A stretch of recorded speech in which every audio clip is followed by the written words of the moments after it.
আসসালামু আলাইকুম সবাইকে। আমি স্টেজে আসার সময় দেখলাম কয়েকজন নারায়ে তাকবীর আল্লাহু আকবার বলছে, তারপর আবার চুপ হয়ে গেল। কেন নারায়ে তাকবীর আল্লাহু আকবার বলে কি চুপ হয়ে যায়?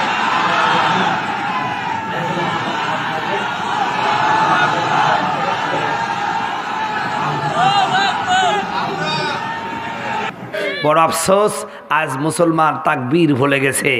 আজকে বাংলাদেশের তাকবীরটাও একটা বিশেষ দলের সাথে জুড়ে দেওয়া হয়েছে। কথা বলুন ঠিক কিনা? কেউ নারায়ে তাকবীর আল্লাহু আকবার, লিল্লাহি তাকবীর আল্লাহু আকবার বললেই কয় এটা জামাত ইসলামের স্লোগান। আসলে এটা জামাত ইসলামের বাপের স্লোগান। এই স্লোগানটা কাদের? মুসলমানের। জোরে বলেন কাদের? আরো জোরে বলেন কাদের? নারায়ে তাকবীর আল্লাহু আকবার, লিল্লাহি তাকবীর আল্লাহু আকবার এটা জামাতের স্লোগান নয়। এটা জামাতের স্লোগান, আওয়ামী লীগের স্লোগান, বিএনপির স্লোগান, ফুরফুরার স্লোগান, চরমুনার স্লোগান, পৃথিবীর সমস্ত মুসলমানের স্লোগান।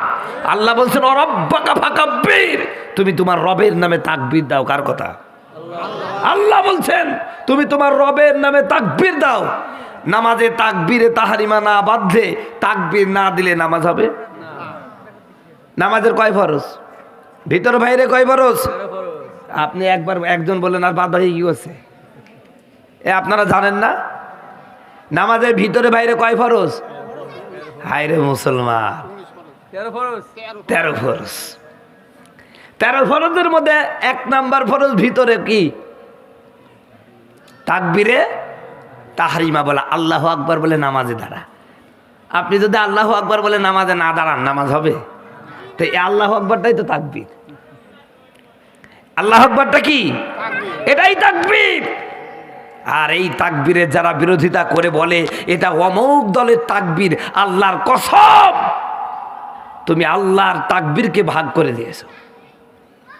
ওটা যদি জামাত ইসলামকে দিয়ে দাও যে আল্লাহু আকবার জামাত ইসলামের সর্বতা, তুমি নামাজ পড়বে?